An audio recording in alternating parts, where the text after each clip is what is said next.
कभी कभी लगता है कि अपनी लाइफ की लड़ाइयाँ भी बॉलीवुड की फिल्मों जैसी हैं, सस्पेंस, ट्विस्ट और क्लाइमैक्स। बस फर्क इतना है कि यहाँ बैकग्राउंड म्यूजिक नहीं बजता, बजती है मम्मी की चप्पल। हेलो दोस्तों, मैं समरीवाली आप सभी का दिल से स्वागत करती हूँ।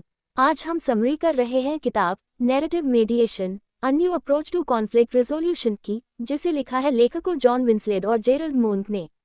और भाई, ये किताब हर उस बंदे के लिए है जो झगड़ा सुलझाने में सिर्फ दिमाग नहीं, कहानी बदलने की कला भी सीखना चाहता है। लेखकों की पहली सोच, झगड़ा कहानी से बनता है, हल भी कहानी बदलने से होगा। अब यहाँ ध्यान दीजिए, विंसलेट और मोन्क साहब कहते हैं कि जब लोग लड़ते हैं, असल में वे अपनी अपनी कहानी सुना रहे होते हैं। जैसे बीवी कहती है, तुम कभी मेरी कदर नहीं करते, और पति कहता है, मैं तो सब करता हूँ, तुम ही देखती नहीं। मतलब दोनों के पास अपनी अपनी नैरेटिव है। रियल लाइफ में देखिए, ऑफिस में जब दो कलीग भिड़ते हैं तो असल में दोनों अपनी अपनी कहानी में खुद को हीरो और सामने वाले को विलेन बना लेते हैं। बिल्कुल वैसे ही जैसे बाजीराव मस्तानी में काशीबाई की अलग कहानी और मस्तानी की अलग। तो लेखक का कहना है, झगड़ा सुलझाना है तो दोनों की कहानी में नया ट्विस्ट लाओ। मतलब दोनों को ये दिखाओ कि सामने वाला विलेन नहीं, बल्कि उसकी कहानी का भी हीरो है। लेखकों की दूसरी सोच, डिफिसिट नैरेटिव को डिकंस्ट्रक्ट करो। रुको जरा, अब यहाँ असली फिल्मी मोड़ आता है। लेखकों का कहना है कि जब लोग झगड़ते हैं तो उनके दिमाग में डिफिसिट नैरेटिव चल रहा होता है, यानी सामने वाले की सिर्फ कमियां दिखती हैं। रियल लाइफ में देखिए, जब पड़ोसी कहता है, ये तो हमेशा मेरी पार्किंग में घुसता है, या आंटी कहती है, उसकी बहू तो बस ताने मारती है। मतलब कहानी सिर्फ नेगेटिव बन चुकी है। अब सोचिए, चक दे इंडिया में लड़कियां भी पहले हर चीज को नेगेटिव देखती थीं, फिर कबीर खान ने उनकी सोच बदल दी। बस यही करना है, पुरानी कहानी डिफिसिट नैरेटिव को तोड़ना यानी डिकंस्ट्रक्ट करना। लेखकों की तीसरी सोच, कॉन्फ्लिक्ट को रीऑथ करो, मतलब नई कहानी गढ़ो। अब यहाँ ध्यान दीजिए, लेखक कहते हैं कि झगड़ा हल नहीं होता जब तक आप दोनों साइड्स को नई कहानी रीऑथ नहीं कराते। रियल लाइफ एग्जाम्पल, जब स्कूल में दो बच्चे लड़ते हैं तो टीचर कहती है, चलो अब दोनों बोलो कि अब से दोस्त हैं और साथ खेलेंगे। मतलब पुरानी दुश्मनी की कहानी हटाकर नई दोस्ती की कहानी लिखना।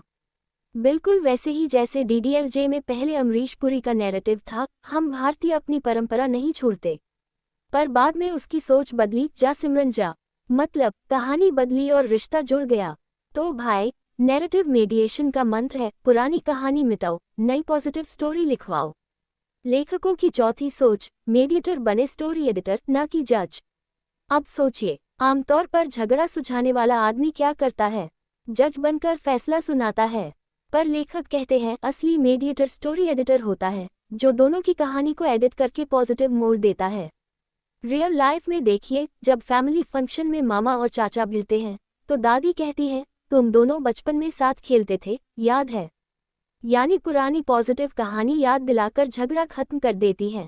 बिल्कुल वैसे ही जैसे लगे रहो मुन्ना भाई में गांधीगिरी के जरिए लोगों की सोच बदलती है। तो भाई, मीडिएटर को जज नहीं बनना, बल्कि कहानी का डायरेक्टर बनना है।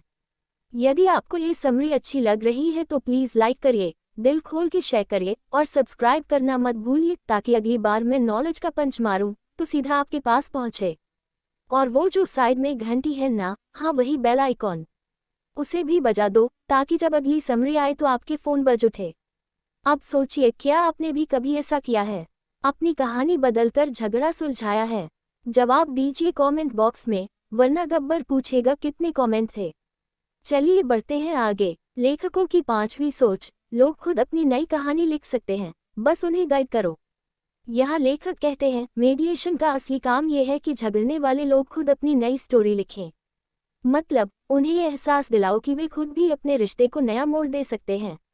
रियल लाइफ में देखिए, जब कपल काउंसलिंग में पति पत्नी पहले एक दूसरे पर आरोप लगाते हैं, फिर धीरे धीरे अपने पुराने प्यार की कहानी याद करते हैं, फिर वे कहते हैं, चलो फिर से नई शुरुआत करते हैं। बिल्कुल वैसे ही जैसे जिंदगी ना मिलेगी दोबारा में दोस्ती में पुराने गिले शिकवे मिटाकर नई यादें बनाई जाती हैं। तो नैरेटिव मीडिएशन का वादा है, लोग खुद अपनी स्टोरी में नया चैप्टर लिख सकते हैं, बस कोई उन्हें सही डायरेक्शन दे।